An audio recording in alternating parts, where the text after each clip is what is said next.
We are in the thick of summer in Kentuckiana, and surviving the heat is certainly on everyone's mind. We know water is a go-to way to stay cool, but we want to make sure you're also staying safe.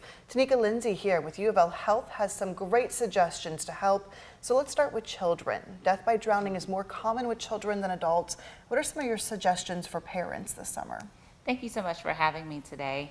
Summer is a time where a lot of people take advantage of fun activities such as being with family and also taking advantage of water activities, but we want to make sure that we keep safety at the forefront to prevent any incidental incidents from occurring.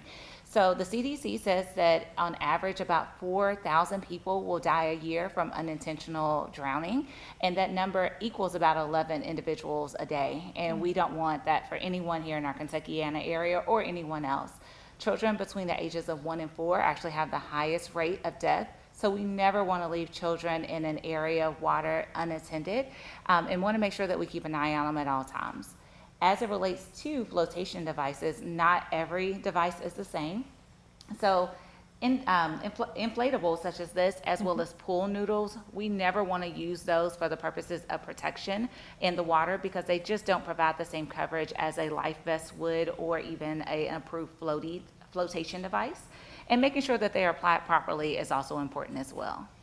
And when we're taking a closer look at these, so these two, good, flotation device, bad. What are some of the specifics that people should be paying attention to make sure they're on correctly? Yeah, so I'll actually lift this one up here.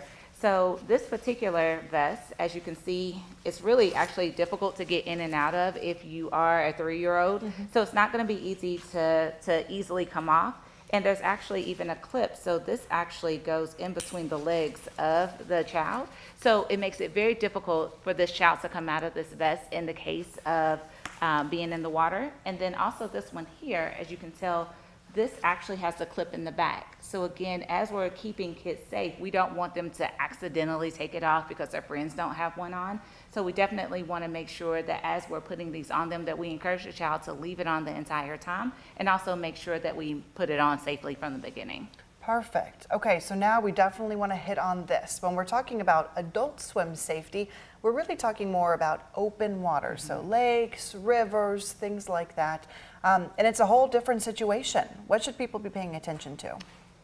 Just like I said for kiddos, we want to make sure that they're protected. I also encourage adults to make sure that they're wearing vests, especially if they're not well versed in swimming. And they do have these available for adults as well. And then also making sure that you pay attention to the signs. There's usually signs posted that say if an area is safe to swim or not. And on the surface, the water may look very calm. It may not look like there's anything going on, but you really don't know what's underneath the surface. There could be mud, there could be sticks, there could be a high current, and it literally takes a matter of seconds to be pulled under. And once you're under, it's very difficult to be rescued, especially if there's not a lifeguard on deck at that point. So making sure that we are mindful of the signs and also be aware of your surroundings, and if there is a lifeguard available, if there is anything to occur, just waving them down and letting them know that you need some help. An excellent advice and so timely, as we know everybody's heading to the water. Thank you so much for coming on today. We really appreciate it. Thank you for having me.